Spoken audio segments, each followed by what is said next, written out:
नमस्कार दोस्तों, मैं अंकुर सिंह आपके अपने YouTube चैनल विकास स्टडी सर्कल पर आप सभी का पुनः एक बार स्वागत करता हूं। दोस्तों, हम लोगों ने अपनी पिछली क्लास में भारत का भौतिक प्रदेश उस पर चर्चा प्रारंभ की थी। उसमें दोस्तों हम लोगों ने देखा कि भारत को कितने भौतिक प्रदेश में बांटा गया है। तो हमने पिछली क्लास में पढ़ा कि भारत को 4 भौतिक प्रदेशों में बांटा गया है। सबसे पहला उत्तर का पर्वतीय प्रदेश, दूसरा हमारा था उत्तर का विशाल मैदान, और तीसरा था दक्षिण का पठारी या प्रायद्वीपीय क्षेत्र, और चौथा समुद्र तटीय क्षेत्र। तो उसमें दोस्तों हम लोगों ने सबसे पहले उत्तर का पर्वतीय प्रदेश उस पर चर्चा प्रारंभ की थी। उसमें दोस्तों हम लोगों ने देखा कि हिमालय की उत्पत्ति कैसे हुई है, उस पर चर्चा की।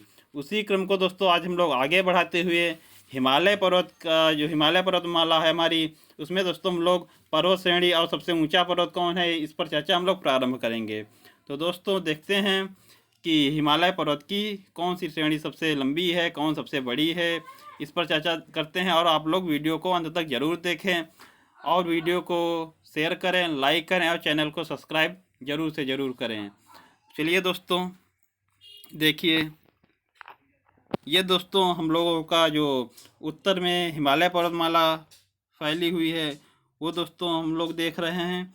तो आप लोग देखिएगा, हम लोगों की जो सबसे पहली सबसे उत्तर में पर्वतमाला पड़ती है यह हमारी काराकोरम श्रेणी है। उसके बाद दोस्तों दूसरे नंबर पर लद्दाख श्रेणी है, और फिर जास्कर श्रेणी है, और फिर पीर पंजाल, उसके नीचे धौलाधर। ये हमारी 5 श्रेणियाँ उत्तर से दक्षिण इसी क्रम में विस्तृत हैं। तो आप लोग इनका क्रम भी जरूर देख लीजिएगा।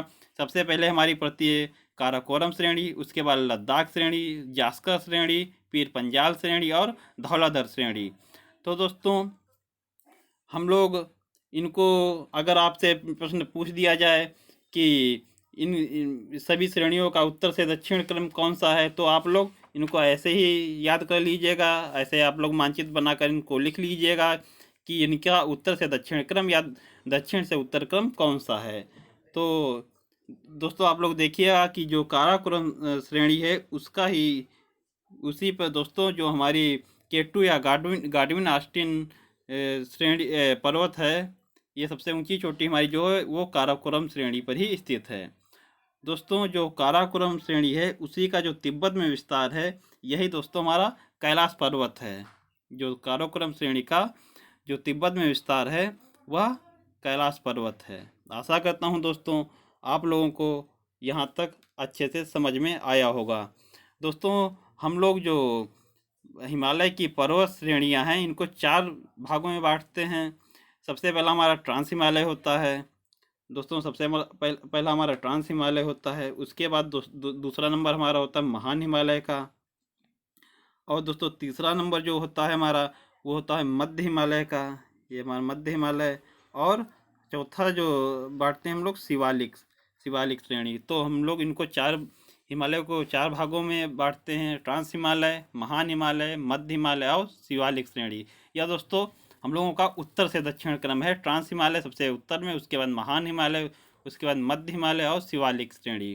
तो दोस्तों जो ट्रांस हिमालय है हमारा, उसमें दोस्तों हम लोगों की ये 3 श्रेणियाँ आएंगी, जो काराकोरम, लद्दाख और जास्कर। ये 3 श्रेणियाँ हमारी आएंगी आपके ट्रांस हिमालय में। और इनके बीच और छोटी छोटी जो चोटियाँ या श्रेणियाँ हैं वो दोस्तों उनकी अलग बात है, लेकिन ये जो प्रमुख श्रेणियाँ हमारी 3 हैं, काराकोरम, लद्दाख और जास्कर, ये तीनों श्रेणियाँ हमारी दोस्तों आती हैं ट्रांस हिमालय के अंतर्गत। और दोस्तों जो महान हिमालय है दोस्तों, महान हिमालय जो हमारा ऐसे विस्तृत है इसमें दोस्तों हम लोगों की अन्य जो सभी चोटियां हैं, जैसे यहाँ से लेकर ये दोस्तों नामचा बरवा, ये हमारी कंचनजंगा, मकालू, एवरेस्ट है, ये अन्नपूर्णा, धौलाधर, ये सभी हमारी दोस्तों जो आती हैं यह हमारी महान हिमालय के अंतर्गत आती हैं। उसके बाद दोस्तों जो मध्य हिमालय है उसमें दोस्तों हमारी जो ये पीर पंजाल और धौलाधर श्रेणी, ये दोस्तों हमारी आ जाती हैं आपके मध्य हिमालय में। और दोस्तों जो शिवालिक सबसे दक्षिणी हमारा हिमालय का विस्तार है, यह दोस्तों सबसे कम ऊंचा भी है। और इसमें दोस्तों आपकी जो ये डफला, मिसमी, मिरी और अबोर ऐसे पहाड़ियाँ, ये सभी ये हमारी आ जाती हैं सबसे दक्षिणी शिवालिक हिमालय के अंतर्गत। और दोस्तों जो आपको बता दूं, जो सबसे उत्तर में हमारा ट्रांस हिमालय है, यह सबसे ऊंचा भी यही है। इसकी ऊंचाई लगभग वही 6000 मीटर के करीब है। और जो शिवालिक श्रेणी है हमारी सबसे दक्षिणी श्रेणी, यह दोस्तों सबसे कम ऊंची है श्रेणी। इसकी ऊंचाई लगभग वही मान लीजिए आप 900 मीटर के आसपास है। तो दोस्तों आशा करता हूँ आपको यहाँ तक अच्छे से समझ में आया होगा। और दोस्तों आप लोग वीडियो को 1 से 2 बार अवश्य देखें, जिससे आपको ये चीज़ें और भी अच्छे से समझ में आएंगी। तो दोस्तों आपको मैंने बताया कि काराकोरम श्रेणी का विस्तार जो है वह कैलाश पर्वत है। और दोस्तों उसके बाद सबसे उत्तरी जो पर्वत श्रेणी हमारे काराकोरम, लद्दाख, उसके बाद जास्कर, पीर पंजाल और धौलाधर। उसके बाद दोस्तों आप लोग देखिएगा हमारी जो उत्तराखंड में चोटियाँ पड़ती हैं वह हमारे कामेट हैं,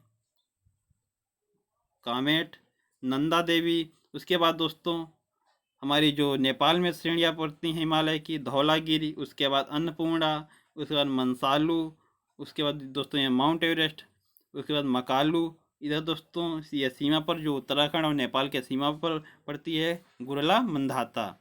उसके बाद दोस्तों यह सिक्किम और हमारे जो सिक्किम और नेपाल की सीमा पर पड़ रही है कंचनजंगा।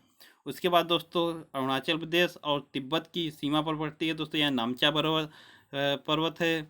और दोस्तों इधर अरुणाचल प्रदेश में ही डफला, मिसमी, इसी यहाँ ही पर दोस्तों एक दो और छोटी छोटी पर्वत चोटी हैं, जैसे मिरी हो गई, यहीं पर दोस्तों मिरी भी होगी। और दोस्तों यहीं पर अरुणाचल प्रदेश में ही मिरी हो गई, अबोर हो गई। ये दोस्तों पहाड़ियाँ भी आपको अरुणाचल प्रदेश में ही मिलेंगी।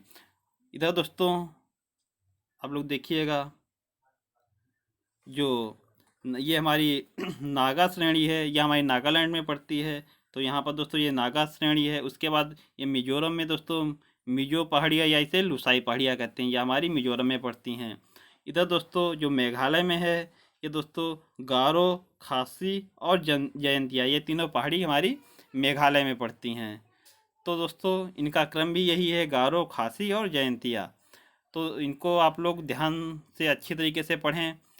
और दोस्तों इसके अलावा आपको बता दूं कि यहीं पर आपकी जो नागा श्रेणी है इसके आस ही पास यहाँ पर आपको एक और पर्वत चोटी मिलेगी, वह पटकाई बूम यहीं पर आपकी स्थित है। और दोस्तों और यहाँ पर अनेक पहाड़ियाँ हैं, जैसे एक यहीं पर आपको बता दूं लैमा टोल करके एक पहाड़ी, वो भी यहीं पर स्थित है।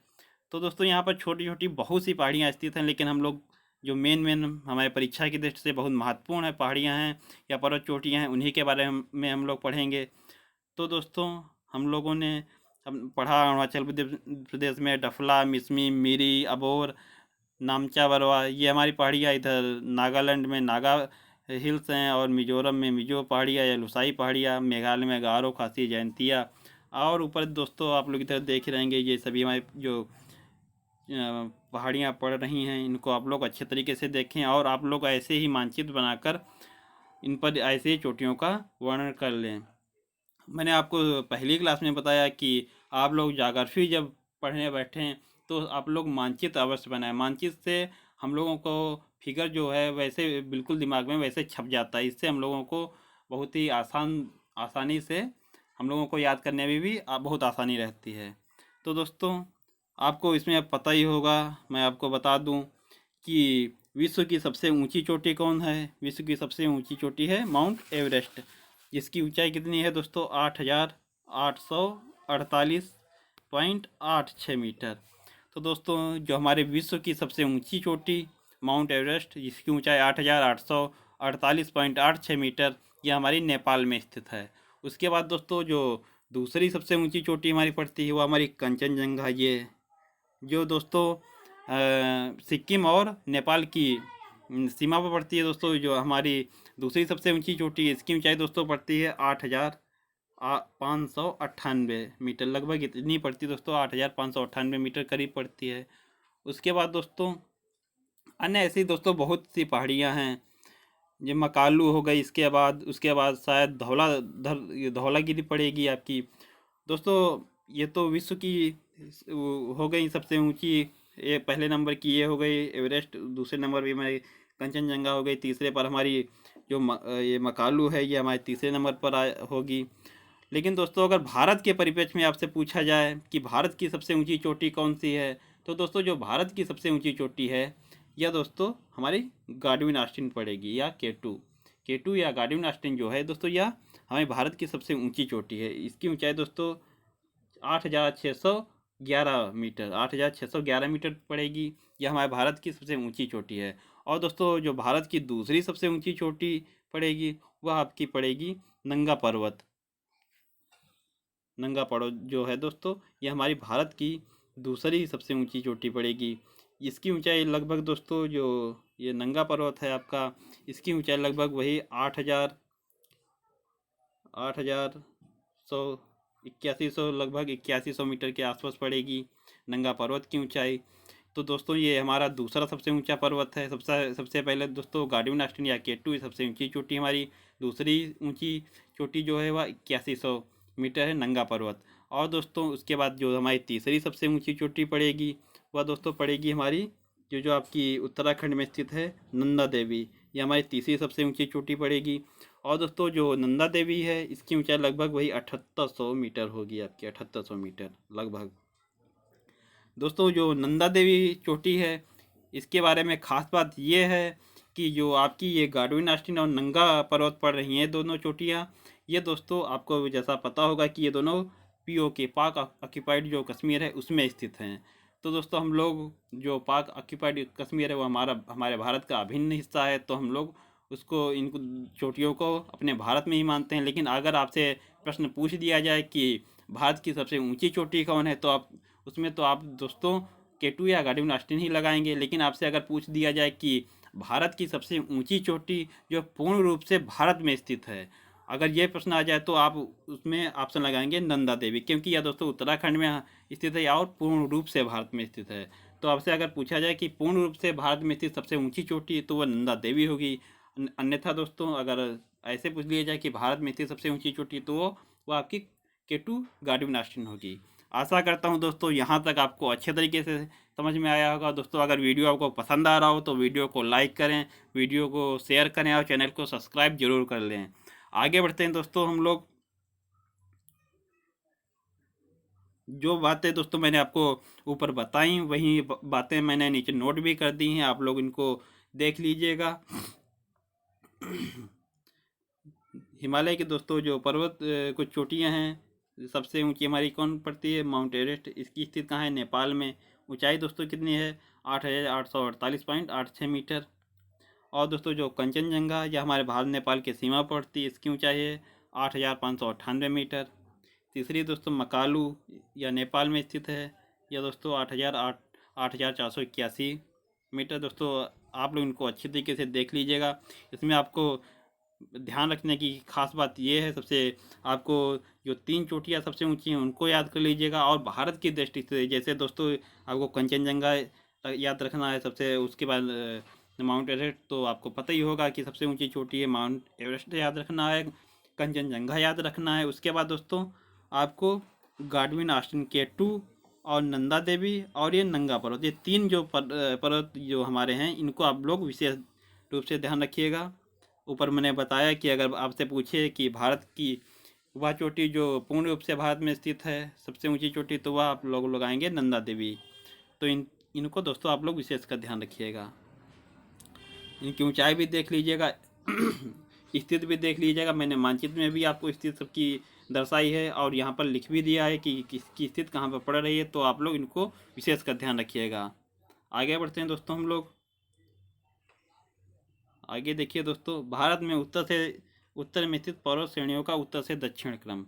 तो मैंने आपको ऊपर जो हमारा मानचित्र था उसमें आपको बताया कि सबसे पहले हमारी काराकोरम श्रेणी, उसके बाद लद्दाख श्रेणी, फिर जास्कर श्रेणी, उसके बाद पीर पंजाल श्रेणी और धौलाधर। ये हमारी 5 श्रेणियाँ उत्तर से दक्षिण ऐसे ही क्रम इनका है, तो आप लोग इनको विशेष कर ध्यान रखिएगा। सबसे पहले हमारे काराकोरम श्रेणी, लद्दाख श्रेणी, उसके बाद जास्कर श्रेणी, पीर पंजाल श्रेणी और धौलाधर श्रेणी। आगे बढ़ते हैं दोस्तों। जो हमारा हिमालय पर्वत है उसको हम लोग 4 भागों में बांटते हैं और इनका उत्तर से दक्षिण क्रम। सबसे पहले दोस्तों ट्रांस हिमालय, फिर महान हिमालय, फिर मध्य हिमालय और शिवालिक श्रेणी। ये दोस्तों हमारी जो उत्तर से दक्षिण श्रेणियां हैं हिमालय की, जो 4 भागों में उत्तर से दक्षिण बांटा गया है, वो दोस्तों 4 भागों में ट्रांस हिमालय, महान हिमालय, मध्य हिमालय और शिवालिक श्रेणी, इन 4 भागों में बांटा गया है।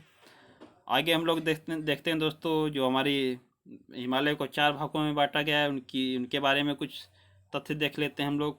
ट्रांस हिमालय दोस्तों, इसकी औसत ऊंचाई दोस्तों 6100 मीटर है। और इसके अन्य नाम क्या क्या हैं दोस्तों? तटीय हिमालय, तिब्बत हिमालय, ये दोस्तों इसके अन्य नाम हैं। और इसमें शामिल पर्वत कौन है? काराकोरम पर्वत श्रेणी, लद्दाख और जास्कर। मैंने आपको शुरुआत में ही ऊपर मानचित्र में अच्छी तरीके से बताया था कि काराकोरम, लद्दाख और जास्कर श्रेणी जो है हमारी, ये हमारे ट्रांस हिमालय में स्थित हैं। उसके बाद दोस्तों दूसरे नंबर पर हमारी जो हिमालय का भाग है वो महान हिमालय। इसकी औसत ऊंचाई दोस्तों 6000 मीटर है। और इसका अन्य नाम जो है राहत हिमालय, आंतरिक हिमालय और हिमाद्री, ये दोस्तों इसके अन्य नाम है महान हिमालय के। राहत हिमालय, आंतरिक हिमालय और हिमाद्री। इसमें दोस्तों मैंने आपको बताया था कि जो छोटे छोटे पर्वत या पर्वत श्रेणियाँ पड़ती हैं वो कौन कौन सी? नामचा बरो, कंचनजंगा, मकालू, माउंट एवरेस्ट, मनसालू, अन्नपूर्णा, धौलागिरी, नंदा देवी, कामेट। और दोस्तों ये छोटी छोटी चोटियाँ जो बद्रीनाथ, केदारनाथ, नीलकंठ, त्रिशूल, ये दोस्तों हमारी सभी महान हिमालय के अंतर्गत आएंगी। और महान हिमालय की औसत ऊंचाई कितनी है दोस्तों? वो 6000 मीटर है। इसके नाम भी आप लोग ध्यान रखिएगा, राहत हिमालय, आंतरिक हिमालय और हिमाद्री, इसके अन्य नाम हैं। तीसरे नंबर पर दोस्तों हिमालय का जो हमारा वर्गीकरण है वह मध्य हिमालय। इसकी दोस्तों जो औसत ऊंचाई है वह 3600 मीटर है, 3600 मीटर। और जो औसत चौड़ाई दोस्तों है यह हमारी 50 किलोमीटर है। औसत चौड़ाई जो है वो 50 किलोमीटर है और जो औसत ऊंचाई है वह 3600 मीटर है। इसको दोस्तों इसके जो अन्य नाम है वह हिमाचल हिमालय, लघु हिमालय और निम्न हिमालय, ये हमारे मध्य हिमालय के अन्य नाम हैं। और इसमें दोस्तों जो चोटियाँ आती हैं वह आप लोग देखिएगा, पीर पंजाल, धौलाधर, मसूरी, नैनीताल, अल्मोड़ा, दार्जिलिंग, ये पहाड़ियाँ जो हैं यह दोस्तों हमारी मध्य हिमालय के अंतर्गत आती हैं। ये नैनीताल, अल्मोड़ा, दार्जिलिंग, ये छोटी छोटी पहाड़ियाँ हैं, यह भी दोस्तों हमारे मध्य हिमालय के अंतर्गत आती हैं। और इसमें दोस्तों इसकी जो ऊंचाई है वह आप लोग ध्यान रखिएगा, औसत ऊंचाई 3600 मीटर, औसत चौड़ाई 50 किलोमीटर। अंत में दोस्तों हमारी जो चौथी हिमालय का भाग है वह हमारा शिवालिक हिमालय। उसकी दोस्तों औसत ऊंचाई 900 से 1100 मीटर है। और इसकी औसत चौड़ाई कितनी है दोस्तों? इसकी औसत चौड़ाई है 10 से 50 किलोमीटर। इसको दोस्तों अन्य नाम जो इसके दो हैं वो बाह्य हिमालय या उप हिमालय। ये भी दोस्तों आप लोग विशेष कर ध्यान रखिएगा कि इनके उपनाम क्या क्या हैं, क्योंकि कभी कभी प्रश्न आपको परीक्षा में देगा तो वो शिवालिक हिमालय या मध्य हिमालय ये न लिखकर हिमाचल हिमालय या लघु हिमालय या निम्न हिमालय, बाह्य हिमालय, उप हिमालय, इस प्रकार से आपको ऑप्शन देगा। तो वहाँ पर आप लोग कन्फ्यूज ना हो, आप लोग इनको विशेष कर ध्यान रखिएगा। इसमें दोस्तों जो शिवालिक हिमालय में हमारी सबसे दक्षिणी श्रेणी पड़ती है, उसमें दोस्तों मिसमी, डफला, अबोर और मिरी, ऐसी पहाड़ियाँ सभी हमारी शिवालिक हिमालय में आती हैं। तो दोस्तों ये हम लोगों ने हिमालय जो पर्वतमाला इसका विभाजन देखा। आशा करता हूँ दोस्तों आपको यहाँ तक अच्छे से समझ में आया होगा। और दोस्तों आप लोग इसको 1 से 2 बार वीडियो आप लोग देखेंगे तो आपको और अच्छे तरीके से समझ में आएगा। आप लोग मानचित्र का प्रयोग ज़रूर करें। मैं हर बार बोलता हूँ कि आप लोग ज्योग्राफी जब पढ़ें तो मानचित्र का प्रयोग ज़रूर करें। दोस्तों वीडियो अगर आपको पसंद आया हो तो वीडियो को लाइक करें, वीडियो को शेयर करें और चैनल को सब्सक्राइब ज़रूर कर लें। हमारे दोस्तों चैनल पर जो पढ़ाई जा रही है वो आपको CDP, हिंदी, उसके अलावा बायोलॉजी, केमिस्ट्री और हिस्ट्री, ज्योग्राफी, करंट, इनके भी दोस्तों आपको अच्छा मटेरियल आपको प्रोवाइड किया जा रहा है। तो आप लोग चैनल को सब्सक्राइब कर उन वीडियो को अवश्य देखें। वो वीडियो दोस्तों आपकी परीक्षा की दृष्टि से बहुत ही महत्वपूर्ण है, तो उन वीडियो को भी आप लोग अवश्य देखें। चलिए दोस्तों हम लोग मिलते हैं अपनी अगली वीडियो में। और अगली वीडियो में हम लोग हिमालय का जो नदियों के आधार पर विभाजन है या उसमें अन्य चीज़ें जो हैं उन पर चर्चा करेंगे। तो मिलते हैं हम लोग अगले वीडियो में, तब तक के लिए धन्यवाद। जय हिंद दोस्तों।